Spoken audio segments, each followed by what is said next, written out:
Good morning friends, welcome back on this video. Today we will discuss about pearl culture in second lecture. Yesterday we all discussed about pearl oyster, their species, their introduction, etc. This is the image of pearl oyster. This is a pearl. Here these are the gills. This is mantle and this is nacre. કાલે આપણે વાત કરી હતી એ પ્રમાણે આજે આપણે નેક્રે વિશે discuss કરશું. Perl formation. પર્લનું ફોર્મેશન કઈ રીતે થાય છે ઓયસ્ટરની અંદર? પર્લ જે છે મોતી જે છે એનું ફોર્મેશન કઈ રીતે થાય છે એના વિશે આજે આપણે ડિસ્કસ કરશું. When a foreign particle accidentally enters into the space between mantle and shell of the oyster, it adheres to the mantle cavity. જ્યારે પર્લ ઓયસ્ટરની વચ્ચે કોઈ ફોરેન પાર્ટિકલ એટલે કે કોઈ પણ કાંકરી અથવા તો કોઈ પણ સેન્ડનું જે ગ્રાવેલ છે એ જ્યારે ઓયસ્ટરની અંદર એન્ટર થાય ત્યારે મેન્ટલ જે છે મેન્ટલનું જે પાર્ટ છે એની સાથે ચોંટી જાય છે. પર્લની વાત કરતાં પહેલાં એક વસ્તુ તમારા મગજમાં ક્લિયર હોવી જોઈએ કે પર્લ જે છે એનું પર્લ ઓયસ્ટર જે છે એનું બોડી જે છે એ સોફ્ટ જોવા મળે છે અને એના પ્રોટેક્શન માટે સેલ આવેલું હોય છે. ઓકે, તો જ્યારે ફોરેન પાર્ટિકલ એના બોડીની અંદર એન્ટર થશે, મેન્ટલ અને સેલની વચ્ચે જ્યારે એન્ટર થાય ત્યારે આ ફોરેન પાર્ટિકલ જે છે એ મેન્ટલને કોઈ પણ જાતનું નુકસાન કરી શકે છે, હાર્મ પહોંચાડી શકે છે. એટલા માટે આગળ જે બોડી છે એ નેક્રે સિક્રેટ કરે છે કે જે ફોરેન પાર્ટિકલની ફરતે એક પ્રકારના લેયર બનાવે છે જેથી બોડીને નુકસાન ના થાય. The mantle epithelium encloses it like a sac. મેન્ટલનું જે એપિથેલિયમ છે તે પર્લને એક કોથળીની જેમ આવરી લે છે and start two secret concentric layers of nacre around it as a defensive mechanism. જ્યારે ફોરેન પાર્ટિકલ એન્ટર થાય ત્યારે સૌથી પહેલાં શું થાય કે મેન્ટલનું જે એપિથેલિયમ જે છે એ પર્લને એક કોથળીની જેમ આવરી લેશે. ત્યાર પછી એનું જે એપિથેલિયમ જે છે મેન્ટલનું એમાંથી શું સિક્રેટ થશે? નેક્રે જે છે એ ક્યાંથી સિક્રેટ થશે? મેન્ટલના એપિથેલિયમમાંથી. અને એ શું કરશે કે જે ફોરેન પાર્ટિકલ છે, માની લ્યો કે કોઈ પણ એક કાંકરી છે કે જે બોડીની અંદર એન્ટર થઈ ગઈ છે એની ફરતે નેક્રેનું સિક્રેશન થશે અને એ ફોરેન પાર્ટિકલની ફરતે લેયર બનાવી દેશે. Nacre is secreted continuously by the epithelial layer of the mantle and deposited around the foreign particle. કે જે ફોરેન પાર્ટિકલની ફરતે ડિપોઝિટ થાય છે. And over a period of time the formation of repeated layer of calcium carbonate max the hard and glossy Perl. હવે જે આ નેક્રે છે એ ધીમે ધીમે સોલિડ થતું જાય છે અને જે એક હાર્ડ અને ગ્લોસી પર્લની રચના કરે છે. When the pearl enlarges the oyster dies. હવે આ નેક્રેનું સિક્રેશન કન્ટિન્યુઅસલી થતું રહે છે એટલા માટે પર્લની સાઇઝ જે છે, મોતીની સાઇઝ જે છે એ ધીમે ધીમે વધતી જાય છે. જ્યારે પર્લની સાઇઝ એકદમ મોટી થઈ જાય ત્યારે ઓયસ્ટર જે છે એ મૃત્યુ પામે છે. The cell is then carefully opened and the pearl are manually separated and graded.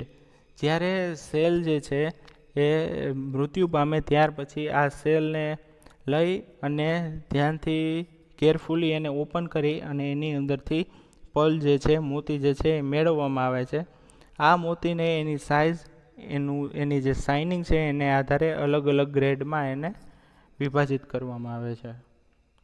This can be achieved by an artificial device to insert the nucleus as a foreign particle in the shell of oyster has proved useful for production of pearls in greater number. આ જે આપણે વાત કરી કે foreign particle જે છે એ સેલની અંદર એન્ટર થાય છે, મેન્ટલ અને સેલની વચ્ચે એન્ટર થાય ત્યાર પછી નેક્રેનું સિક્રેશન થાય અને પર્લ જે છે એ ફોર્મ થાય. આ આપણે નેચરલ કન્ડિશનની વાત કરી. હવે આ જે મોતી છે, જે પર્લ છે, એની પ્રાઇસ વધારે હોવાને લીધે એ આર્ટિફિશિયલી પણ પ્રોડ્યુસ કરવામાં આવે છે. કઈ રીતે કે સેલની અંદર ફોરેન પાર્ટિકલ જે છે એ ઇન્સર્ટ કરવામાં આવે છે. આના આગલા લેક્ચરમાં જેવી રીતે આપણે વાત કરી હતી એ પ્રમાણે હવે આપણે આ જે ફોરેન પાર્ટિકલ છે એને આપણે ન્યુક્લિયસ તરીકે ઓળખશું, કે જેમાંથી પર્લ બનશે. એટલે પર્લને આપણે ન્યુક્લિયસ તરીકે ઓળખશું. First, collection of oyster. Artificially જ્યારે પર્લનું કલ્ચર કરતા હોય ત્યારે સૌથી પહેલાં શું કરવામાં આવે? ઓયસ્ટર જે છે એને કલેક્ટ કરવામાં આવે. કઈ રીતે કલેક્શન કરવામાં આવશે ઓયસ્ટરનું? તો કે ઓયસ્ટર જે છે એને અલગ અલગ કેજીસ જે છે એમાં એને કલેક્ટ કરવામાં આવશે. આ જે કેજીસ જે છે એ કોના બનેલા છે? વાયરના બનેલા છે, અને જેની મેશ સાઇઝ કેટલી છે? 2 સેન્ટીમીટર જેટલી એની મેશ સાઇઝ છે. આ કેજ જે છે એને વોટરની અંદર, સીની અંદર રાખી દેવામાં આવે. ત્યારે મોન્સૂનની સિઝનમાં એને રાખી દેવામાં આવે, જેથી ઓયસ્ટર જે છે બધા આની અંદર કલેક્ટ થઈ જશે. ત્યાર પછી વિન્ટરની સિઝન દરમિયાન આ કલેક્ટ થયેલા ઓયસ્ટર જે છે એને બીજા કેજમાં ટ્રાન્સફર કરવામાં આવે. આ કેજને આપણે રિયરિંગ કેજ તરીકે ઓળખશું. આ જે કેજ છે એને સેલો વોટરમાં વિન્ટર સિઝનમાં રાખવામાં આવે, જેથી કરીને એની અંદર પર્લ જે છે એ પ્રોડ્યુસ થશે. કઈ રીતે થાય એ ડીપમાં આપણે આગળ વાત કરીએ. Oyster are caught by special type of cages. Special type of cage જે છે એના દ્વારા એને પકડવામાં આવે છે. By covering a heavy wire frame with 2 centimetre wire mesh. જેની મેશ સાઇઝ કેટલી છે? 2 સેન્ટીમીટર જેટલી. This cage is dipped into sand and cement mixture. Provide rough surface to the cage to which free swimming spat get easily stuck up. શું થાય કે આ જે cage છે, વાયરનું બનેલું જે કેજ છે, કે જેની સાઇઝ કેટલી છે? 84 બાય 54 બાય 20 સેન્ટીમીટરનું આ જે કેજ છે એને સેન્ડ અને સિમેન્ટનું જે મિક્સચર છે, રેતી અને સિમેન્ટના મિક્સચરમાં એને ડીપ કરવામાં આવે. આ ડીપ કરવાથી શું થશે કે સિમેન્ટ અને સેન્ડ જે છે આ કેજના જે વાયર છે એની સાથે ચોંટી જશે, જેથી એને એક રફ સરફેસ મળશે. અને આ રફ સરફેસ સાથે સ્પાટ એટલે કે ઓયસ્ટર જે છે એ ઇઝીલી ચોંટી જાય, એટલા માટે રફ સરફેસ જે છે એ બનાવવામાં આવે છે. These cages are suspended at the depth of 6 meters. હવે આવા જે કેજીસ જે છે એને 6 મીટર ઊંડે સુધી એને મૂકવામાં આવે છે. ક્યારે? From July to November. એટલે કે મોન્સૂન સિઝન દરમિયાન એને 6 મીટર ડેપ્થની અંદર એને મૂકવામાં આવે છે. વેર સ્પાર્ટ્સ આર ઇઝીલી અવેલેબલ. આ જે મોન્સૂનનો ટાઈમ પીરિયડ છે ત્યારે ઓયસ્ટર ઇઝીલી મળી શકે, એટલા માટે એને મોન્સૂન સિઝનની અંદર 6 મીટર ડેપ્થની અંદર મૂકવામાં આવે છે. This collected oysters are now transferred to rearing cages. આ કલેક્ટ થયેલા ઓયસ્ટરને રિયરિંગ કેજીસમાં ટ્રાન્સફર કરવામાં આવે છે. Second one is rearing of oyster. પહેલાં આપણે ઓયસ્ટર જે છે એને કેચ કર્યા. હવે આપણે આ ઓયસ્ટર જે છે એની કેર કઈ રીતે કરી શકીએ, એનું ધ્યાન કઈ રીતે રાખી શકીએ, રિયરિંગ કઈ રીતે કરી શકીએ એની વાત કરશું. The collected oysters are stocked and reared into special type of cage called rearing cage, જેને રિયરિંગ કેજની અંદર રાખવામાં આવે છે. This cages are well protected from enemies of oysters like octopus, eel, devil fishes et cetera.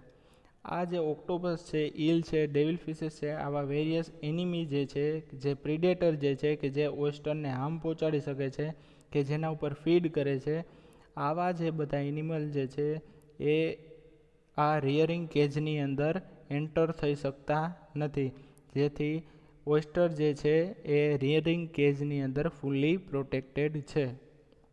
The collected oysters are first cleaned and then placed into culture cage. આ જે rearing cage જે છે એની અંદર જે ઓયસ્ટર કલેક્ટ કરેલા છે એને એની અંદર સાફ કરવામાં આવે અને ત્યાર પછી એને કલ્ચર કેજીસની અંદર મૂકવામાં આવે. નામ પરથી જ આપણે ઇઝીલી સમજી શકીએ, કલ્ચર કેજીસ મીન્સ કે જેની અંદર એનું કલ્ચર થતું હોય એવા kgs. For a period of about 10 to 20 days to recover from strain due to excessive handling and for the physiological adjustment to the shallow water condition. હવે આ કલ્ચર કેજીસની અંદર એને 10થી 20 દિવસ રાખવામાં આવે છે. શું કામે? કારણ કે મોન્સૂન સિઝન દરમિયાન આપણે જે કેજીસ રાખેલા હતા એમાં જે કલેક્ટ થયેલા ઓયસ્ટર જે છે એને ફરી પાછા આપણે ટ્રાન્સફર કરેલા છે કેની અંદર, રિયરિંગ કેજીસની અંદર, ત્યાંથી ફરી પાછા એને આપણે કલ્ચર કેજીસની અંદર ટ્રાન્સફર કરેલા છે. તો એનિમલ જે છે એ એક ટાઈમે થોડું સ્ટ્રેસમાં આવી જાય એટલા માટે એને 10થી 20 દિવસનો ટાઈમ આપવામાં આવે રિકવર થવા માટે. Okay. Third one is insertion of nucleus, એટલે કે ફોરેન પાર્ટિકલ જે છે એ કઈ રીતે ઇન્સર્ટ કરવામાં આવે. In this method a piece of mantle of living oyster is cut off and inserted together with suitable nucleus inside the living tissue of another oyster. કોઈ પણ એક પર્લ ઓયસ્ટરનો મેન્ટલનો થોડો ભાગ કટ કરવામાં આવે અને આ જે કટ કરેલો ભાગ છે એને ન્યુક્લિયસ સાથે એટલે કે ફોરેન પાર્ટિકલ સાથે બીજા ઓયસ્ટરની અંદર ઇન્સર્ટ કરવામાં આવે. એના માટેના ઘણા અહીંયા સ્ટેપ આપેલા છે. ફર્સ્ટ છે fitness of oyster four operation. આ જે ફોરેન પાર્ટિકલ જે છે, ન્યુક્લિયસ જે છે, આપણે જ્યારે એને ઇન્સર્ટ કરીએ એને આપણે ઓપરેશન તરીકે ઓળખશું.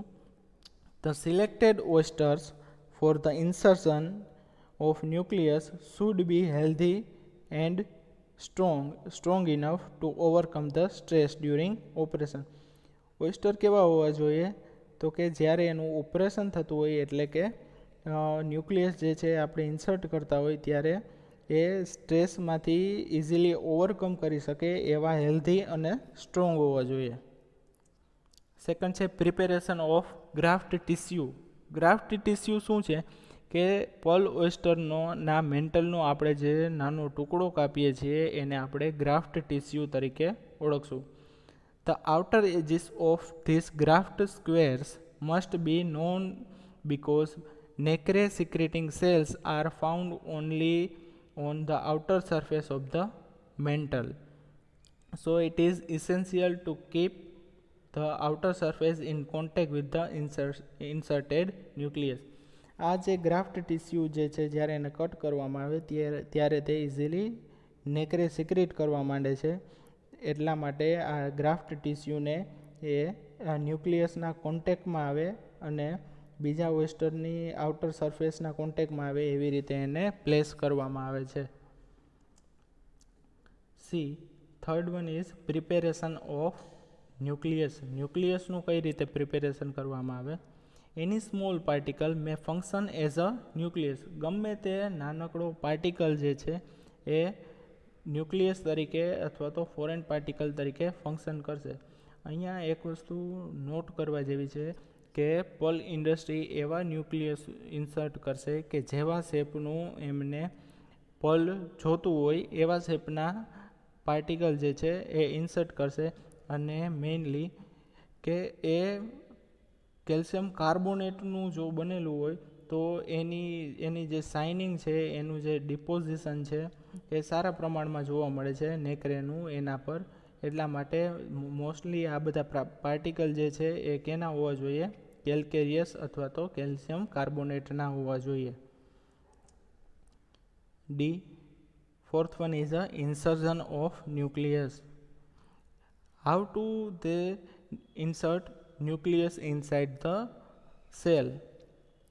For the insertion of nucleus, oysters are fixed into disc desk ઉપર ફિક્સ કરવામાં આવે ઓસ્ટરને, ત્યારબાદ એનો જે રાઇટ વાલ્વ જે છે એ ઉપરની બાજુ રહે એવી રીતે એને ગોઠવવામાં આવે. Mantle folds are smoothly touches to the expose the foot and the main body mass, followed by an incision into the epithelium of the foot and slender channel into the main masses, one graft tissue which function as a bed for the nucleus. Easy લેંગ્વેજમાં કહીએ તો પલ ઓસ્ટર જે છે એને desk ઉપર રાખવામાં આવે અને એનો રાઇટ વાલ્વ જે છે એ અપવાર્ડ એટલે ઉપરની બાજુ આવે એ રીતે ગોઠવવામાં આવે. ત્યાર પછી નાઇફની મદદથી એનો સેલનો ભાગ જે છે, સેલ હંમેશા બાય વાલ્વ હોવાનું ઓસ્ટરનું, એટલા માટે આની વચ્ચેની જે સ્પેસ છે ત્યાં નાઇફથી થોડો ભાગ ખુલ્લો કરી અને ત્યાંથી ગ્રાફ્ટ ટીસ્યુ સાથે ન્યુક્લિયસ જે છે એ એન્ટર કરાવવામાં આવે છે, ઇન્સર્ટ કરાવવામાં આવે છે. Fifth one is a post operation care. હવે જ્યારે ન્યુક્લિયસ ઇન્સર્ટ થઈ જાય ત્યાર પછી કેવી કેર કરવામાં આવે એના વિશે વાત કરશું. Nucleated oysters are placed into cages and suspended into sea water and attached with floating raft for 2 to 3 meters and about 6 to 7 days to recover from shock due to operation. હવે જ્યારે operation કરાવવામાં આવે એનાથી પલ ઓસ્ટર જે છે એ બધા સ્ટ્રેસમાં આવી ગયા હોય, એટલા માટે એને શું કરવામાં આવે કે ઓપરેશન પછી એને એક અલગ કેજમાં રાખી અને 2-3 મીટર ઊંડે સુધી એને 6 થી 7 દિવસ માટે રિકવર થવા માટે રાખવામાં આવે. અને આ 6 થી 7 દિવસનો જે પીરિયડ છે એને રિકવરી પીરિયડ તરીકે ઓળખવામાં આવે છે. About 3,000 to 3,600 nucleated oysters are kept in different cages. 3,000 થી 3,600 જેટલા અલગ અલગ ન્યુક્લિએટેડ ઓસ્ટરને અલગ અલગ કેજીસમાં રાખવામાં આવે. 2 થી 3 મીટર ડેપ્થ સુધી 3 થી 6 દિવસ માટે. And undisturbed except at the time of clearing and inspection. Next one is a harvesting of પલ.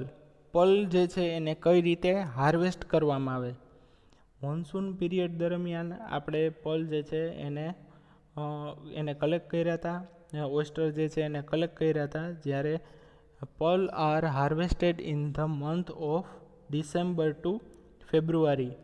ડિસેમ્બરથી ફેબ્રુઆરીના સમયગાળો જે છે, વિન્ટર પીરિયડ જે છે, ત્યારે પલ જે છે એને હાર્વેસ્ટ કરવામાં આવે છે. After the completion of 3 years of the insertion of nucleus, pearl oysters are harvested from the sea and the pearls are taken out from the shell. હવે આ સેલની અંદર જ્યારે ફોરેન પાર્ટિકલ ઇન્સર્ટ કરવામાં આવે છે ત્યાર પછી એને 3 વર્ષ સુધી કોઈ પણ જાતનું ડિસ્ટર્બ કરવાનું નથી, જેથી કરીને પર્લ જે છે એ આપણને સારી ક્વોલિટીનું મળે. 3 વર્ષ પછી ડિસેમ્બરથી ફેબ્રુઆરીનો જે સમયગાળો છે, જે પીરિયડ છે, એ દરમિયાન એમાંથી પર્લ જે છે એ હાર્વેસ્ટ કરવામાં આવે છે.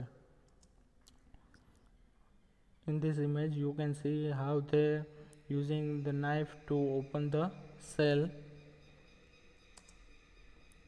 Clearing of pearls. Once the pearls are harvested, then the clearing of pearls should be done. After taking out the pearls from the oyster shell, they are washed properly, clean with the soap solution. સાબુના પાણીથી એને clean કરવામાં આવે છે harvest કરી લીધા પછી. પર્લનું composition શું હોઈ શકે, એનામાં કઈ કઈ વસ્તુ હોઈ શકે. ફર્સ્ટ છે વોટર. વોટરનું પ્રમાણ કેટલું છે?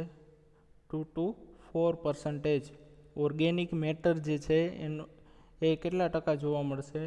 તો કે 3.5 to 5.9%. Main 90% of pearl is made up of calcium carbonate, while residues are from 0 to 1 or 0.8. Okay, this is the composition of pearl. Quality of pearl. Pearl જે છે એની ક્વોલિટી વિશે વાત કરીએ. The pearls obtained are variable shapes and size. જેવા પ્રકારનું Perl આપણને જોતું હોય એવા પ્રકારનું આપણે ન્યુક્લિયસ જે છે એ એડ કરેલું હશે, અને એની સાઇઝ જે છે એ કોના ઉપર આધાર રાખશે તો કે એ એની પર્લ ઓયસ્ટરની જે સ્પીસીસ જે છે એના ઉપર આધાર રાખશે. મેઇનલી કઈ સ્પીસીસ હશે તો કે પિંકટાડા જીનસની સ્પીસીસ જે છે એ સારા પ્રમાણમાં ઓયસ્ટર જે છે એ આપે છે, એટલા માટે મેઇનલી એનો યુઝ કરવામાં આવે છે. They may be white or cream red or pink red in color. પર્લનો કલર મોસ્ટ ઓફ વ્હાઇટ જોવા મળે, આ સિવાય cream red or pink red colour is also found. The spherical pearl of rainbow color are rarely found. Rainbow colored pearl are rarely found. The best quality of pearl is obtained from marine oysters.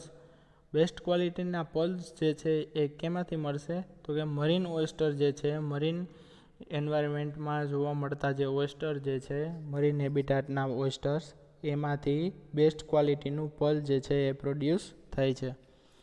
Pearl obtained from fresh water bivalves are not as valuable as those obtained from the marine oyster. Marine ઓયસ્ટર્સના જે pearl છે એની price ઘણી બધી વધારે છે compare to fresh water બાયવાલ્વ્સના જે ઓયસ્ટર છે એના જે પર્લ છે એના કરતાં મરીન ઓયસ્ટરના પર્લની પ્રાઇસ જે છે એ માર્કેટમાં વધુ જોવા મળે છે, એટલા માટે મરીન ઓયસ્ટર્સનો મોટા ભાગે ઉપયોગ કરવામાં આવે છે પર્લ કલ્ચરની અંદર. સો here the Perl culture is completed. Thank you.